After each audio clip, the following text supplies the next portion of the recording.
will be Bobby Frazier. And he is going to give us a speech, The Day I Became a Free Human Being. Ooh. And I'd like us to welcome Bobby.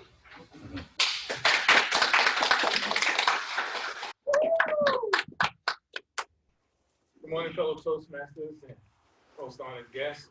I'm glad to be here before you because I think it's a question that all of us think about.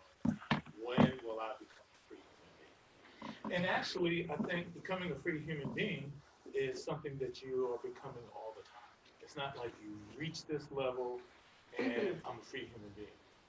But it's what you do because life will continue to give you challenges and give you influences that you're unaware of, and you will have to work through those things.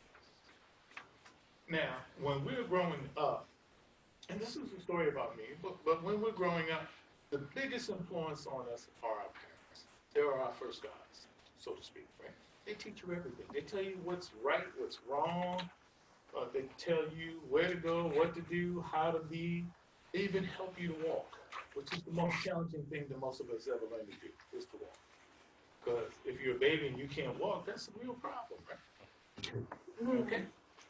But influences can be either very positive for you, or they could be very negative for you, or they're just left for you to try to figure them out.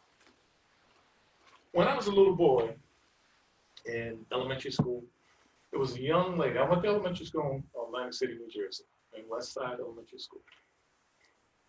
There was a little girl in my classroom, about first grade, that I liked. And I knew that to wear a white shirt and a tie meant that you were being very special. And I told my mother I wanted to wear a white shirt and a tie so that I could impress her. So my mother got me a white shirt, put my tie on, just like going to Sunday to church. But when she asked me about the little girl, I said the little girl had long brown hair and she was white. And then my mother said, oh no, you can't do that. You mean can't do that? She's a pretty girl. I like her. She's just a little girl. But you can see how the influences already begin to tell you who to like, who is acceptable. I was very devastated. I was even mad with my mother. But I had to get over it. Then, as a teenager, you have even more influences. Suddenly, your parents' influences don't mean anything to you, right? Because they are old people, they don't know what's happening. You know, nobody acts like that. Nobody does that anymore, right? Can you even think back when you were a teenager? And probably all your teenage years were real tough years. And if you remember the movie, if you ever seen the movie, that title of the movie? It's about the apes taking over and humans are now subjugated by the apes.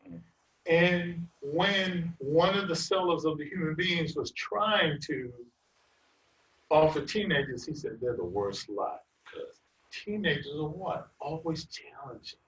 They're challenging the influences of what is impacting them. And these influences can be positive or negative. But the most important influence to them right now are getting to be liked. So here we go. Here I am, a teenager. And the first thing is to teach you how to smoke. Now, my parents never allowed any of their children to smoke. But to smoke a cigarette meant you were an adult, you was cool. You know, hold it like this. Yeah.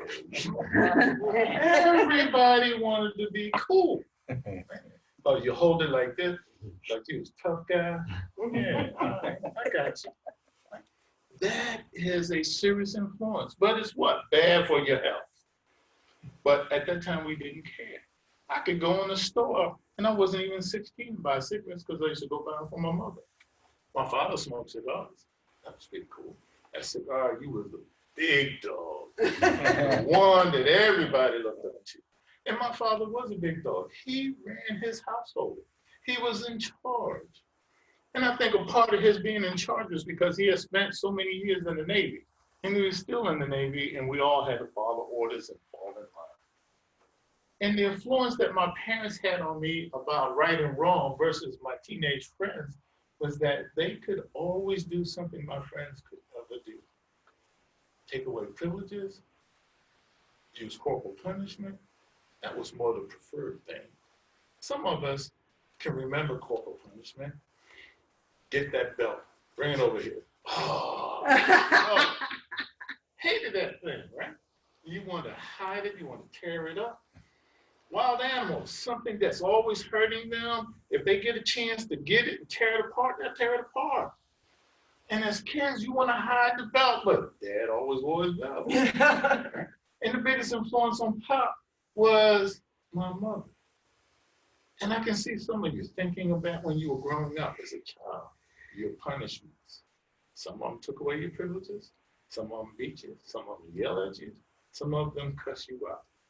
You ever been downtown and you see a parent with a little child in the carriage and a little toddler following behind them, and they're not walking fast enough, and she's not holding that toddler's hand while she's pushing the carriage, and she turns around and she used some profane expletive to the child? Is that not an influence on the being of that child? Mhm. How many of you lived in a household? You don't have to tell us. Lived in a household where people use expletives to define you, to influence you because they didn't like your behavior. Yes, it happens. Influence also helps us to understand that if you want to be something, you need to get with the right influence.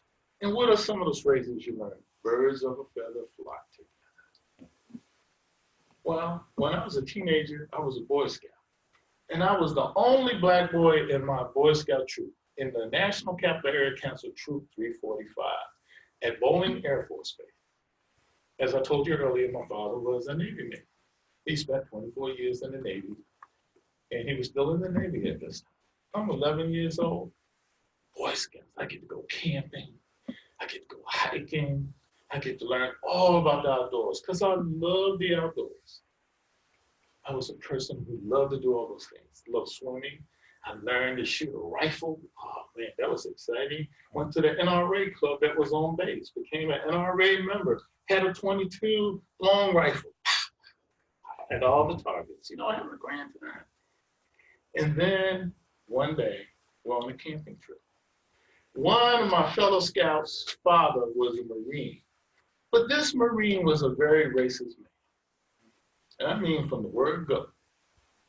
And Sunday morning when we woke up, we were folding up our pup tent. We all had a half shell of a pup tent, and you put them together, and then I made a tent for two people to sleep in. Well, I didn't know how to fold it. This was my first camping trip, didn't know how. And he gets up, drinking his coffee. Look at him, he's so stupid. He doesn't know what he's doing. And I'm like, oh my gosh. I know he's talking about me. I know he's belittling me. But then another sergeant, a white gentleman who I play with his kids all the time, Mr. Cooper, got up. And Mr. Cooper says, Bobby, let me show you.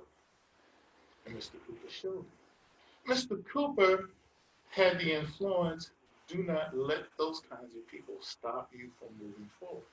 And sometimes our parents shape our languages. And they shape our language from the standpoint that for you, you can be anything you want to be. However, white people are not going to allow you to be that. Or Americans aren't going to allow you to be that. Or a particular tribal group is not going to allow you to be that. And then you realize, I can be anything. Because you see it. Somebody decided not to believe that, and they decided to do something, and they dealt with all the pressure. But for me, my defining moment for me was as an adult. I was in the United States Army, and one day we had a big brawl, and it was all about stupid, and I stood up. And I said, this is not how we're supposed to be. We are defending our country. This is who we're going to be. And that meant the MPs stopped, that meant the fighting stopped, And for me, that was a defining moment that I became a free human being. That is thinking freely, acting differently from the negative influence. And that will continue until I have my last breath. Fellow Toastmasters.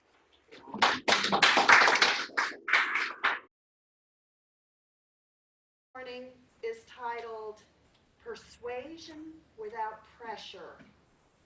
We live in a complex world with seemingly infinite access to information and choices. Robert Cialdini, in his book Influence, discusses our natural tendency to use decision shortcuts. When we're not aware of this tendency, we can fall prey to people who use our psychological blind spots to our detriment. Dr. Cialdini calls these natural shortcuts weapons of influence. Teresa's purpose today is to make us more aware of these blind spots so that we can be more certain that what we are doing is consistent with and furthers our own core values and beliefs. Please welcome Teresa.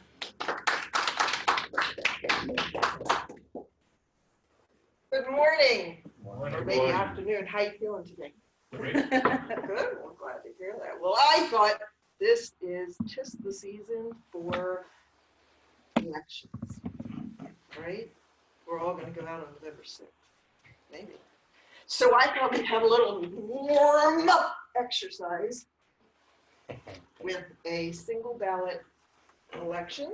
If you open up your envelope and possibly you were able to put a symbol on your little yellow sticker. It would be a triangle before you open it. Think triangle, circle, square, or squiggle. Which one would you choose?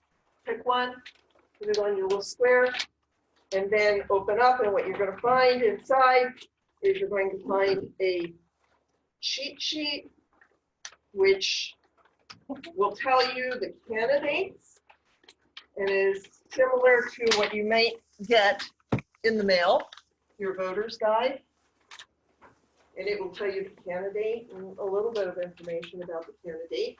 And on the bottom, it tells you what their symbol is, which is their party. And I would like, in 30 seconds, if you could, you have your ballot. You're going to choose one by putting an X in their square, and then you're going to put on your little sticker that said I voted. Okay, so take about 30 seconds and then quickly just make your decision and then put your sticker on.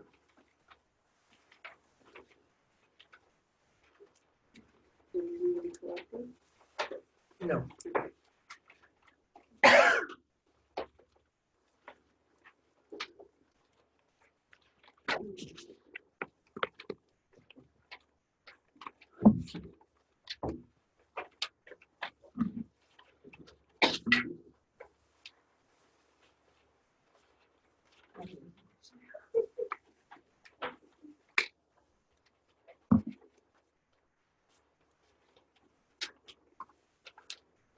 Is anyone willing to share with us just the thought as to how, in such a short period of time, you were able to make a selection? Mike? I made the selection, I'll admit with some bias, but you want to go on? Yeah. I chose Elizabeth Brown because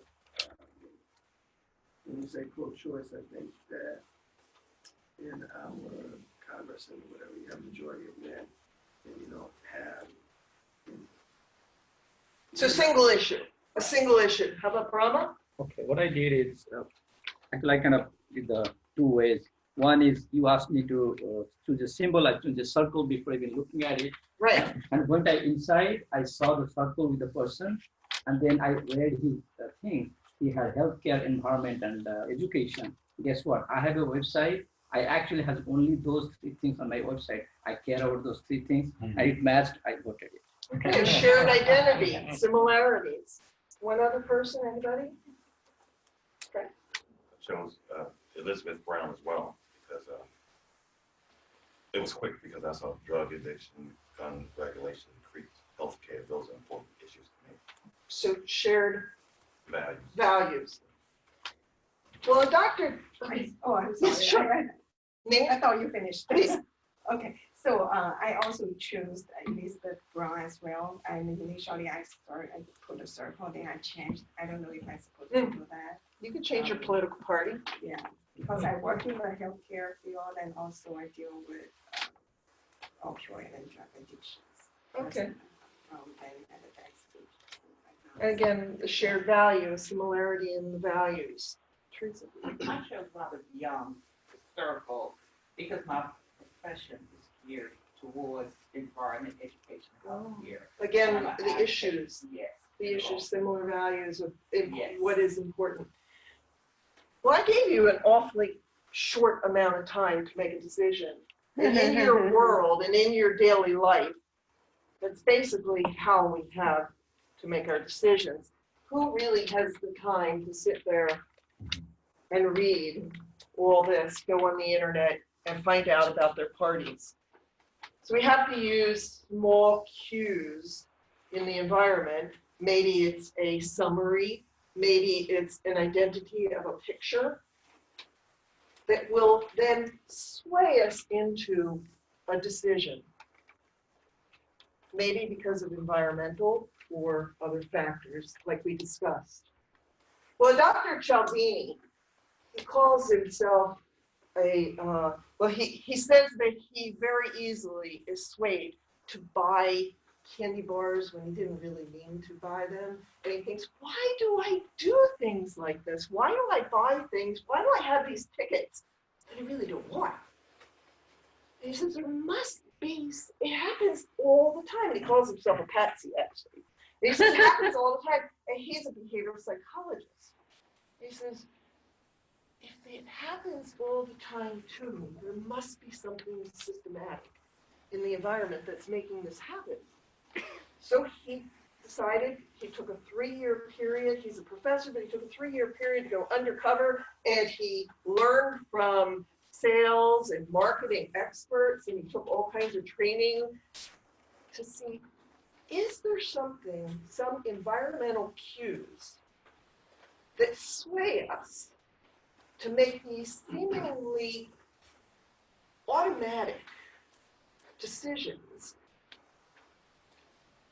And they must be mostly working to give us some good choices because we keep doing it. Usually they mostly are working. So it's giving us, these cues are somehow giving us 2 benefits. They're allowing us to make decisions with less time in a quicker way. And relatively, usually we're getting the choices that we would make if we had to weigh every decision with every detail and really do the research. But we don't have the time because, especially now with our, the information age, we have so much information. But these environmental cues, the claims are the same from 100 years ago. They're still the same. We're human. And we rely on these cues because they seem to work. At least they work in the age of facts and truth.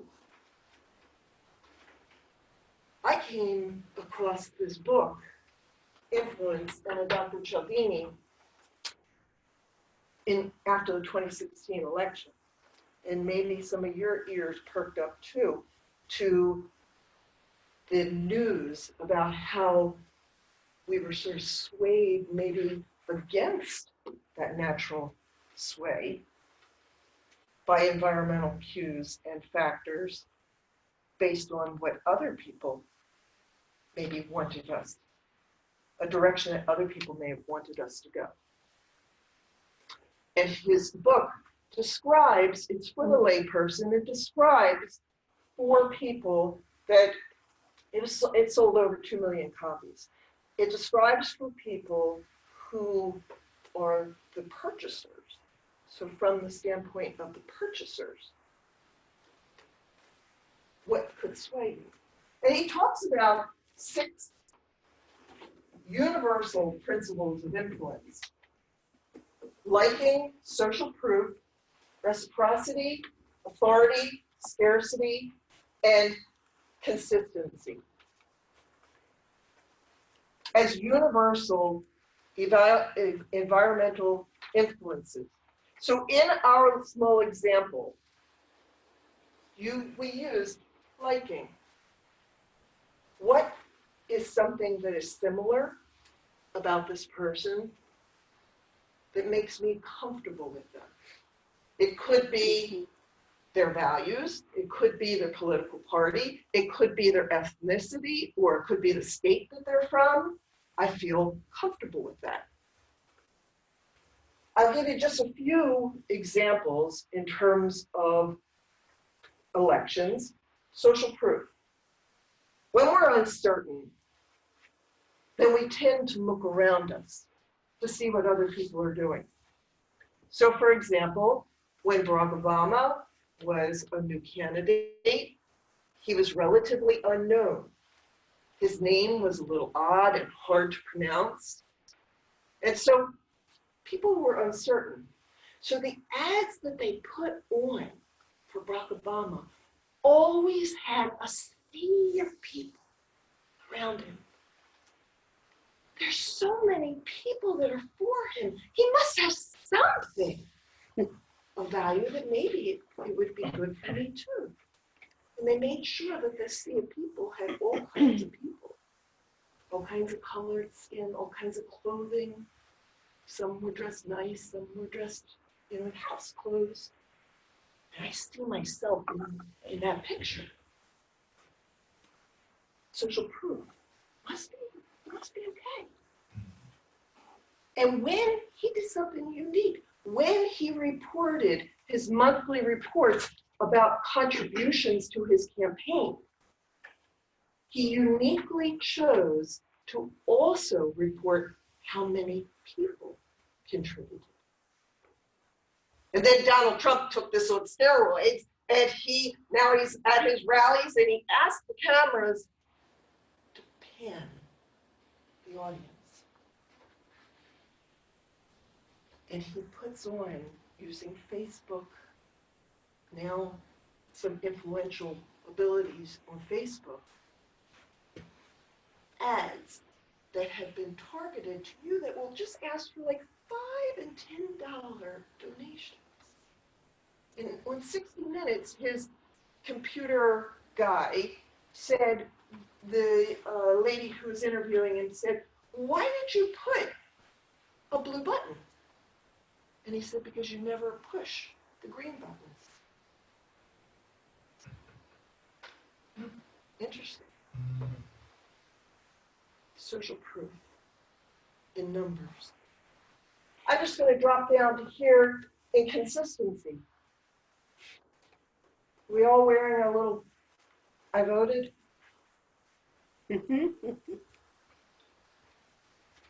We all have an identity now as one who votes. It's really, really hard to go against our identity. So if the morning of November 6th, you wake up and you're like, well, I got up a little late, it's raining, maybe it's not that important, it's the midterm elections, it may bother you a little bit because your identity is connected to one that votes. Now, was that unethical of what I did to attach your identity? No, I don't think so. Because this is true. We live in a democracy. This should be a shared value. And maybe I nudged you just a little bit. But I nudged you in a direction that you probably would have gone anyway. And that's what we call an ethical use. But if I were to look at your personality profile, I would see what made you afraid, what made you anxious. And I gave you a message. And maybe it would be true, maybe it wouldn't be true. but I nudged you the other way based on your anxieties and fears. That's called manipulation. My purpose today, as Kim said, is just to make you think about when you go in a direction, is this consistent with your personal values and beliefs? That's my purpose. Now, Toastmasters. Good morning, everyone. We're gonna have a little fun. I am Teresa Hoetzel. Table topics. It's gonna be a eye-opener because we're gonna learn a little bit about some of it all. It can be humorous and a storyteller, whatever format you would like to use. Remember, it's 1 to 2 minutes. And I would like to start with the first. I'm going to go about the room, but I will be counting. I'm going to start first with Toastmaster Claudia. Please come to the Claudio, right? That's right. It's not A. It's O. Claudio. That's a sister. Oh, yes. I'm gonna talk about my sister. That's right. Excluding your parents, tell me the most influential experience you've had with any individual, whether you knew they were influencing you or after the fact. Excluding your parents. Okay? Yes, thank you. Thank you. Thank you. I would say it is my ex-boss that recently passed away. And at that time, I had no idea that he was influencing me so much. But after the fact, I knew what a good boss was. After so many months, actually, I worked with him for just over 2 years. And he molded me into the professional that I became. He helped in that trajectory of the professional that I became. At the time, I was really like, oh my God, why is he pushing me so much? And I had no idea that some of those things were my own triggers because my father used to push me a lot. And he was like, no, like, ah. And then when he was doing the same thing, it was like, why is he pushing me so much? Like, rebellion. But at the time, I had no idea that he was going to mold me into the person that I felt was now.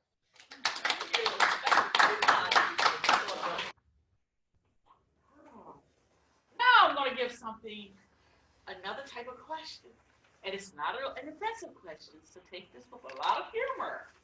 I'm going to bring up Toastmaster, and as you come up, Frank. Thank you. Come to the lectern. Oh, yeah. We all know that our parents have a strong influence on us. Sometimes we do not appreciate it until after we are mature as adults. But this is not including your parents. It's anything or any experience. And I'm saying calmly, what is the biggest lie you have ever been told? What is the biggest lie you have ever been told, and why?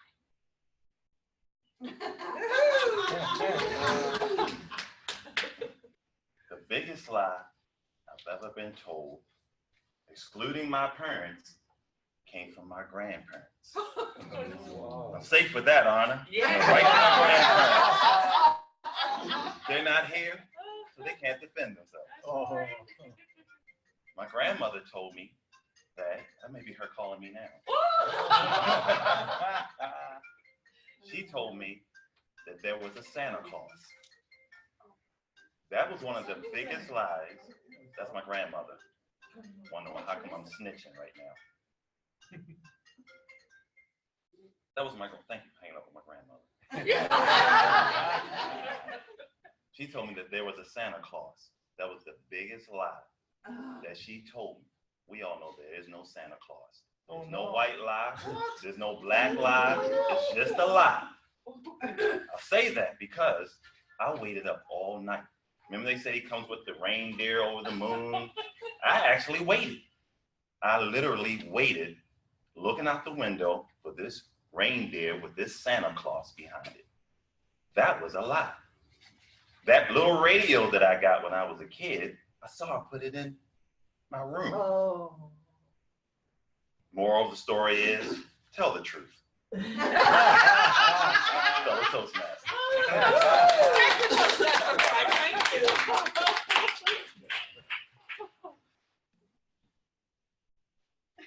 Toastmaster Mary. Oh, you're the timer.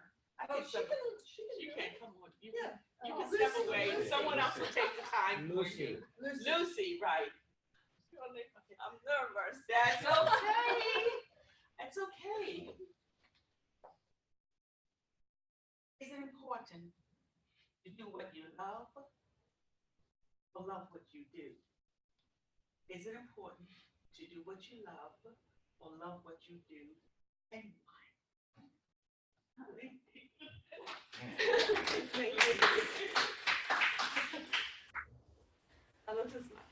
Hello, Toastmasters. Okay, good morning, everyone. What I love to do, I love to contribute what I can to my family, my community, and to the society. And sometimes I feel very busy. I feel stressed out. But as a time I can see the thing I got done, I feel very satisfied and I feel very fearful. That's the moment I enjoy. Oh, thank you.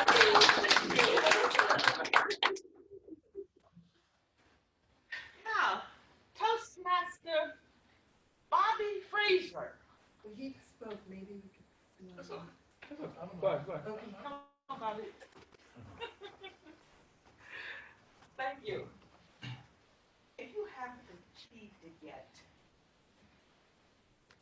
what do you have to lose? If you haven't achieved it, what do you have to lose? Fellow Toastmasters, what do I have to lose if I have not achieved it yet? Well, what I have to lose if I have not achieved it yet is nothing. I need to be about choosing it and doing it, making it happen, adjusting the course. You know, airplanes take off from BWI and they're flying to Atlanta. They're off course most of the time, but they get back on course and then they land in Atlanta and I get to have fun. But when it comes to living our lives, what is it for us to do? To do what we love, to do what will take us to our full being.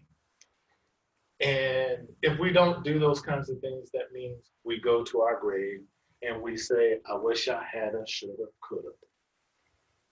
We all get the same amount of time every day, and we almost get the same amount of living time. On average, most of us get to live. So it's best to decide what it is you want to do and be about it. Don't waste any time. Because if you lose, then you'll go to your grave. He always wanted to do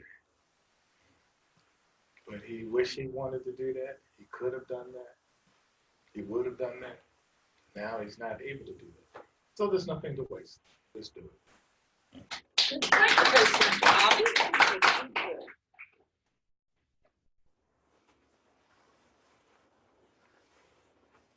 Now we'll go to influencing. We all influence people in our life. Whether we're aware of it or not, our physical presence, our tone of voice, and our engagement of them as friends or associates. Communication and leadership. I would like to bring David to the lectern. Toastmaster David. Thank you. Toastmaster Bullhorn. What is the one thing you would like others to remember about you, your course in your life, how it has taken an impact on you?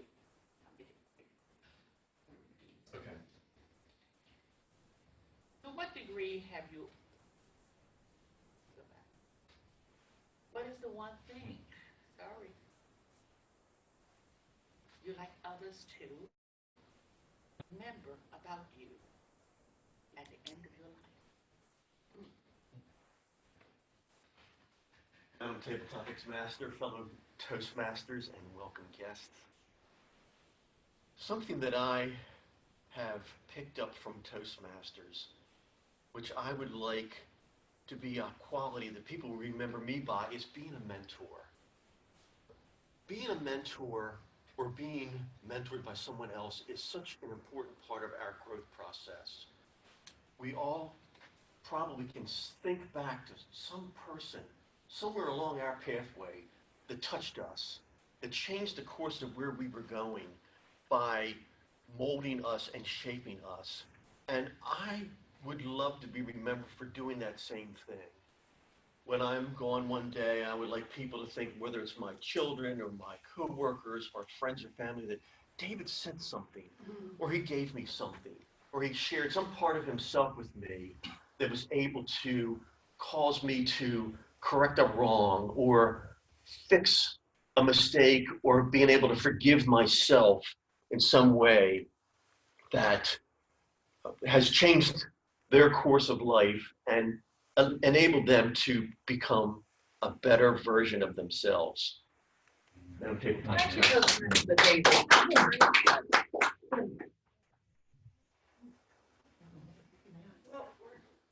Let's move. We're gonna run out Let's of go. time. Let's go. Yeah, so we're gonna have to. Okay, with that said, thank you for your participation. We learned something. Thank you for your stuff. It was fun. Boy, thought. And our general evaluator today is well qualified for the role.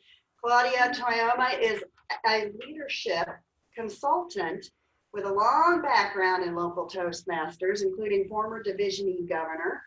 In his role with his company, aptly named Toyama and Company, he works to help others create cultures that welcome fresh ideas for improvement. After observing us today, I expect to hear some nice ideas for improvement. Let's welcome Claudia. Thank you, Toastmaster. All Toastmasters, here I am again.